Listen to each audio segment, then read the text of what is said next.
நேயர்கள் அனைவரையும் ஜெம் தொலைக்காட்சியினுடைய சர்வதேச நிகழ்வுகளுக்காக நான் உங்கள் சுஃபியான்.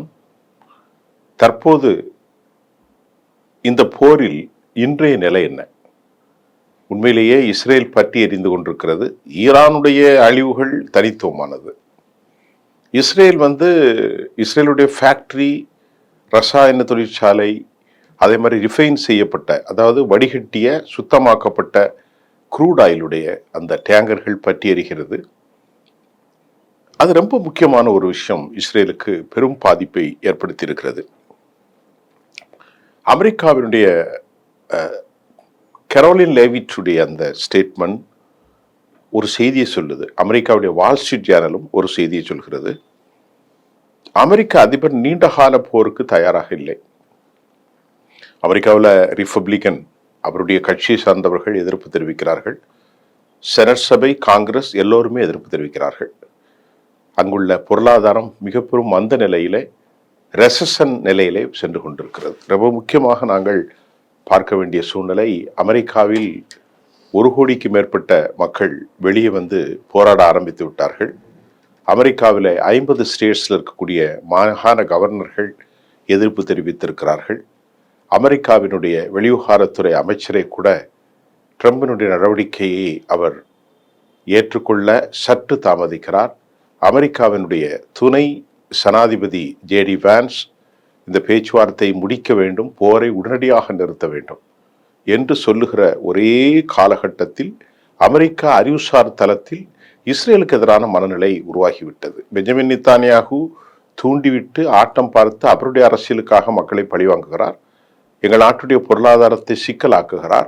எங்களுக்கும் மத்திய கிழக்கே பெரும் பிரச்சனை ஏற்படுத்தி விட்டதே பெஞ்சமின் என்கின்ற ஒரு உணர்வு அமெரிக்காவுடைய டொனால்ட் ட்ரம்பினுடைய அமைச்சரவையில் இருக்கும் சகல சகாக்களுக்கும் ஏற்பட்டிருப்பதும், அமெரிக்காவுடைய செனட், காங்கிரஸ் உறுப்பினர்கள், குறிப்பாக ரிப்பப்ளிகன் உறுப்பினர்களுக்கு ஏற்பட்டிருப்பது, அது ஒரு பெரிய மிக முக்கியமான ஒரு காலச்சூழல். இன்னும் வரும் நாட்களில் மத்திய கிழக்கில் அமெரிக்காவினுடைய உறவுகள் மாறுபடும் என்றுதான் நாம் பார்க்கக்கூடியதாக இருக்கின்றது. இதற்கிடையில் லெபனானில் தாக்குதலை நடத்தி வந்திருக்கக்கூடிய இஸ்ரேலுக்கு எதிராக ஹிஸ்புல்லாக்கள் ரிதுவான் படை பலம் பொருந்திய தாக்குதலை அவர்கள் நடத்தி கொண்டிருக்கிறார்கள். ஹிஸ்புல்லாவினுடைய எழுச்சி அவர்களுக்கு எங்கிருந்து ஆயுதம் வந்தது? நயீம் கசம் இப்போது அவர் ஒரு வயதானவராக இருந்தாலும் தலைமை பொறுப்பிலிருந்து நிர்வாகத்தை சீரமைத்து கொண்டிருக்கிறார். அதே சமயம் ஹிஸ்புல்லாவுடைய ஹசன் நஸ்ருல்லாவுடைய மரணத்திற்கு பின்பும், ஃபாது ஷுக்கூர் மற்றும் அலி கராரி போன்றவர்கள் மரணத்திற்கு பின்பு, பேஜர் தாக்குதலை நடத்திய பின்பு, அதே போன்று சிரியாவில் ஆட்சி மாற்றம் ஏற்பட்டு பசர் அல் ஆசாத் நாட்டை விட்டு ஓடி போன பிறகு ஆயுதங்கள் வருவதற்கு முடியவில்லை அப்படி என்றுதான் சொல்லப்பட்டது. ஆனால் தற்போது ஹிஸ்புல்லாவுடைய தாக்குதல் ஒரு கொடூரமான தாக்குதல்களை நடத்தி கொண்டிருக்கிறார்கள். பாலிஸ்டிக் மிசைல் மூலம் தாக்குகிறார்கள். அந்துள்ள நாட்டில் இருக்கக்கூடிய ராக்கெட் ப்ரொஃபைல்டு கண் ஆர்பிஜியின் மூலம் தாக்குகிறார்கள். குறைந்த தூர ஏவுகணைகளை பயன்படுத்தி ரிதுவான் நேற்று கலிலி பகுதிக்குள் நுழைந்து விட்டதாகவும், சில பகுதிகளை அவர்கள் கையிலே இராணுவ நிலைகளை நோக்கி கைப்பற்றி வருவதாகவும் செய்திகள் வந்திருக்கிறது. அது உறுதி செய்யப்பட்ட தகவல் இல்லை. ஆனாலும் கலீலிக்குள் அவர்கள் என்று ஆயிருக்கலாம் என லண்டனில் இருந்து ஒரு முக்கிய செய்தி சொல்லியிருக்கிறது. அதாவது வடக்கு பகுதி தான் லெபனானும் இஸ்ரேலும் தங்களுடைய பார்டர்களை பகிர்ந்து கொள்கின்ற அந்த இடத்தில் தரைவழியை உள்ளே நுழைந்து கலிலி பகுதிகளில் இராணுவங்களை விரட்டி அடித்திருப்பதாகவும், சில முகாம்கள் அதாவது இவர்களிடத்திலே அவர்கள் கைப்பற்றி இருப்பதாகவும் கூட தகவல்கள் ஒன்று தெரிந்திருக்கிறது. அதனுடைய உறுதித்தன்மைகள் குறித்து நாம் அடுத்த செய்தியிலே சொல்ல காத்திருக்கிறோம். அமெரிக்க அதிபர் டொனால்ட் ட்ரம்ப் ஈரானுடைய மின்சார நிலைகளிலே தாங்கள் தாக்கப் போவதாக சொல்லிக் கொண்டிருக்கிறார். ஈரானுடைய கட்டமைப்புகளை முழுமையாக அழிக்கப் போவதாக சொல்லிக் கொண்டிருக்கிறார். ஆனால் அவர் சொல்வது எதுவும் செய்யவில்லை. ஆனால் ஈரானுடைய மின்சார நிலைகளை அமெரிக்கா காலி செய்தால் மத்திய கிழக்கு முழுவதும் தண்ணீரிட்ட பாலைவனமாக மாற்றி விடுவோம். எங்களுக்கு அது ஒரு எளிதானது. ஈரானிலே மின்சார உற்பத்தி, மின்சார டிரான்சாக்ஷன், மின்சாருடைய டிரான்ஸ்ஃபார்மர் கனெக்ஷன், குறைந்த கிலோவாட்ஸ் கொண்டிருக்கக்கூடிய 400க்கும் மேற்பட்ட மின் நிலையங்கள் தேசம் முழுவதும் பரவி விரவி இருக்கிற போது அமெரிக்கா இதை தாக்குதல் முடியாது. ஆனாலும் டெஹ்ரான் இப்பொழுது இருட்டில் தான் இருக்கிறது.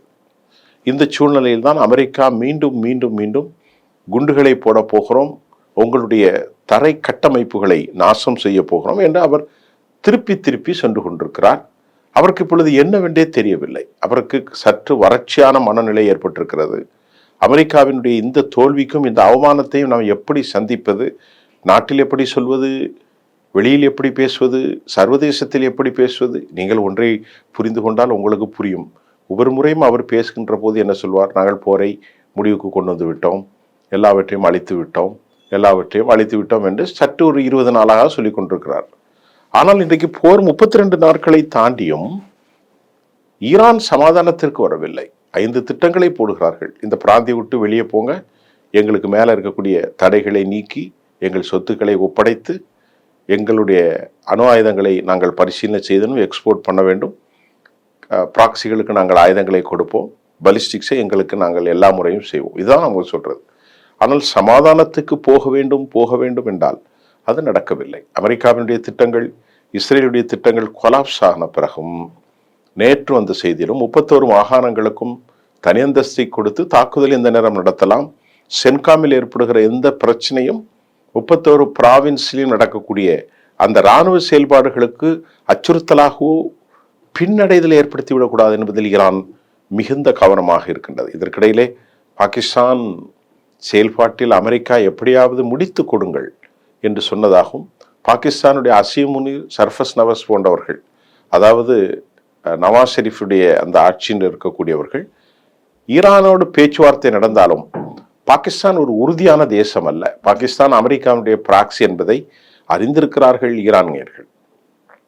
எகிப்தியர்களும் பாகிஸ்தானியர்களும் துருக்கியர்களும் சேர்ந்து ஒரு சமாதானத்தை ஒரு காலமும் ஏற்படுத்த முடியாது என்பதும், அதற்கான வாய்ப்புகளே இல்லை என்பதும் அமெரிக்காவினுடைய குரலாகத்தான் அவர்கள் பேசுவார்களே அல்லாமல் அமெரிக்காவை அடக்கக்கூடிய வல்லமை அல்ல.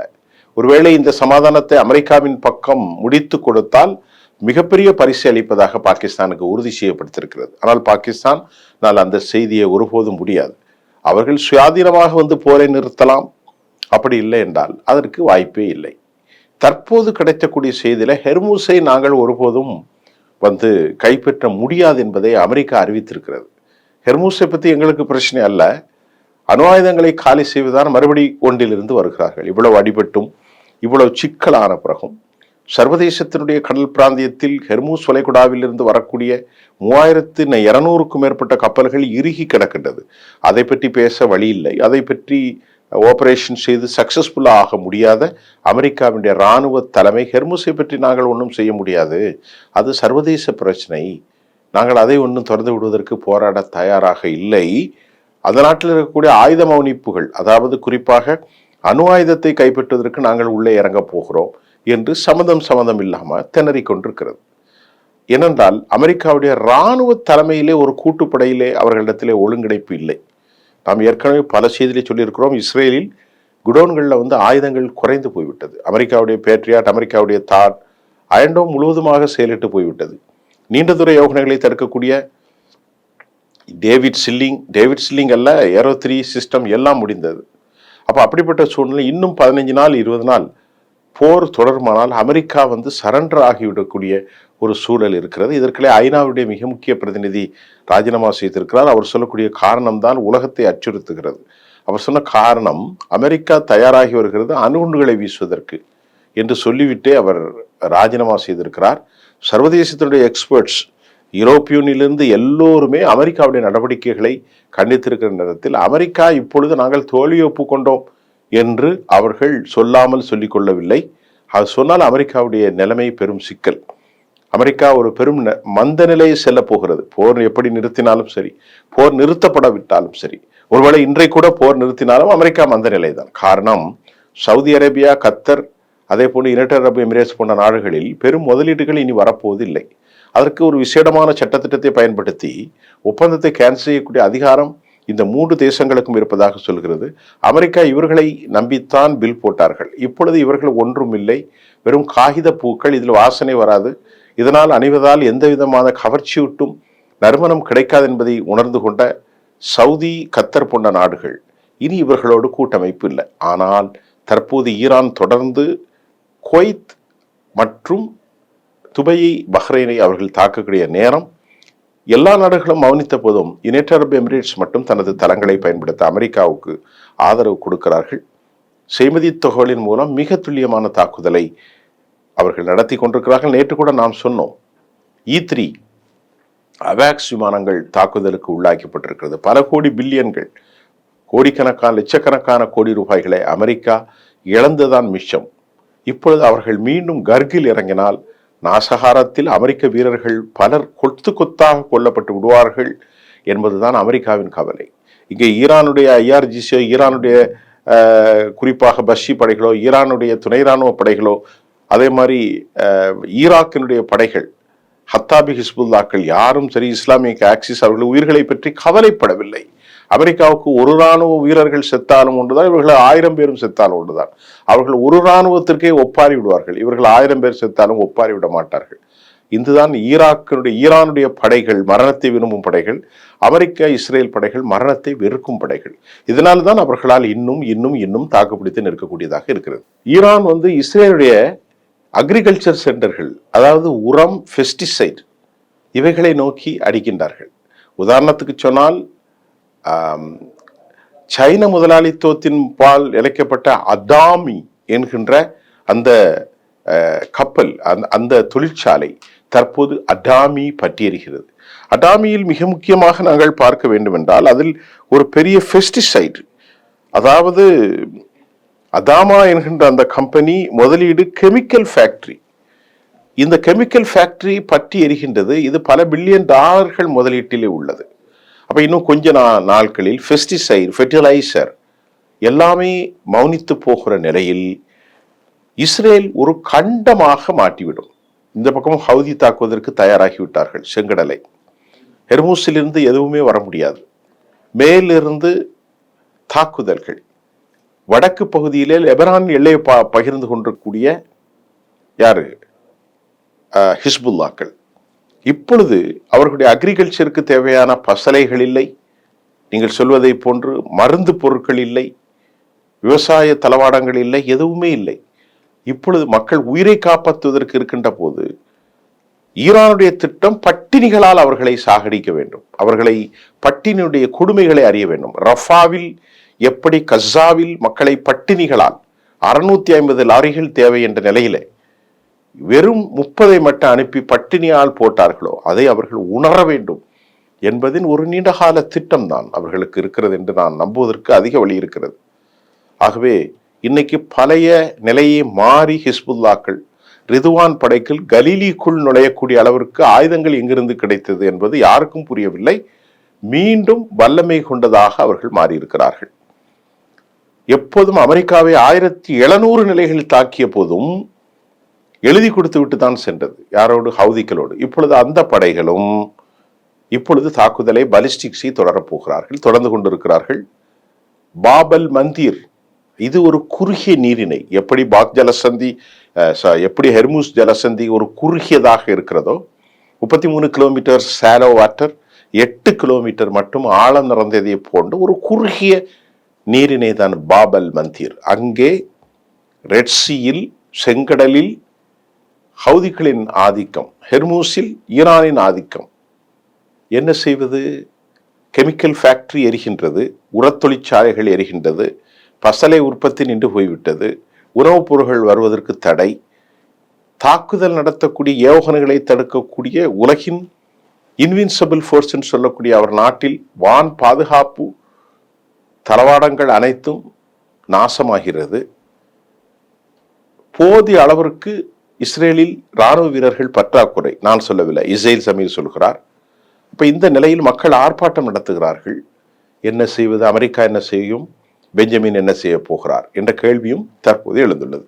இதற்கிடையில் பக்கர் கலிபாப், எங்களுடைய நிலத்தில ஈரான்ல அமெரிக்க படைகள் கால் வைத்தால் அவர்கள் எரியூட்டப்பட்டு விடுவார்கள், சாம்பலாகி விடுவார்கள். 10 லட்சம் பேரும் அங்கே நிற்போம், ட்ரோன்களை வைத்து அடிப்போம், சாப்பர்கள் கீழே வரும்போது காலி செய்வோம், அதே மாதிரி ஏவுகணைகளை தாக்குவோம், தற்கொலை ட்ரோன்கள், கடற்படையில் இருக்கக்கூடிய வேக விரைவு போட்டுகள் எல்லாத்தையும் தாக்க போறோம். அமெரிக்காவுடைய மிக முக்கியமான கப்பற்படை ஒன்றை அடித்து மூழ்கடித்து விட்டார். அமெரிக்காவுடைய மெரிடைம் பவுண்டரி என்று சொல்லக்கூடிய கடலாதிக்கத்தில் வலிமை காட்டுவதாக உலகில் பூச்சாண்டி காட்டிக்கொண்ட லிங்கனை காணவில்லை, ஆப்ரஹாம் லிங்கனை, ஜெரால்ட் ஃபோர்டை காணவில்லை, எதையுமே காணவில்லை. ஒரு கப்பல் மூழ்கடிக்கப்பட்டிருக்கிறது. தற்போது தேடிக்கொண்டிருக்கிறார்கள். நாம் ஏற்கனவே நேற்று சொன்ன மாதிரி ஆயுதங்களை இவர்கள் எங்கே பதிய வைத்திருக்கிறார்கள்? கர்க் தீவில் அல்ல, அதை பக்கத்தில் இருக்கக்கூடிய அபு மூசாவில் அல்ல, கெஷிம் தீவிலே வைத்திருக்கிறார்கள். பல 100 அடிக்கு கீழ் வைத்திருக்கிறார்கள். அதே போன்று 500 மீட்டருக்கு கீழ் வைத்திருக்கிறார்கள் மலை மேல்குண்டிலிருந்து. அதுவும் கிரானைட் மலைகளுக்கு கீழ். அமெரிக்காவில் இருக்கக்கூடிய B2 பாம்பர்ஸ் 7 மீட்டர் மட்டும்தான் துளைக்க முடியும். ஆனால் இவர்களுடைய கீழ் இருக்கக்கூடிய ஏவுகணை தளமோ 500 மீட்டர் இருக்கிறது. இப்போது அமெரிக்கா போரை நிறுத்த வேண்டும் என அனைவரும் சொல்கிறார்கள். அமெரிக்கா திடீரென ஒரு அறிவிப்பை வெளியிடுவார்கள். அவர்களால் இனி கொண்டு போக முடியாது, கர்கில் இறங்கவும் முடியாது, எத்தனை லட்சம் பேர் வந்தாலும் நாங்கள் சமாளிப்போம், போரை நிறுத்தும் எண்ணமே இல்லை என ஈரான் அறிவித்திருக்கிறது. 31 பிராவின்ஸுடைய மிலிட்டரிகளும் தனித்துவமாக செயல்படுகிறது என்பதுதான் இன்றைய செய்தி. பாகிஸ்தான் சமாதானத்தை முன்னெடுப்பதில் பலனில்லை. அவர்களுடைய பயங்கர தாக்குதலுக்கு யுனைடெட் அரபு எமிரேட்ஸ் மாற்றியிருக்கிறது. வால் ஸ்ட்ரீட் ஜேர்னல் பல செய்திகளை உறுதி செய்கிறது. மீண்டும் நாளை சந்திப்போம். நன்றி.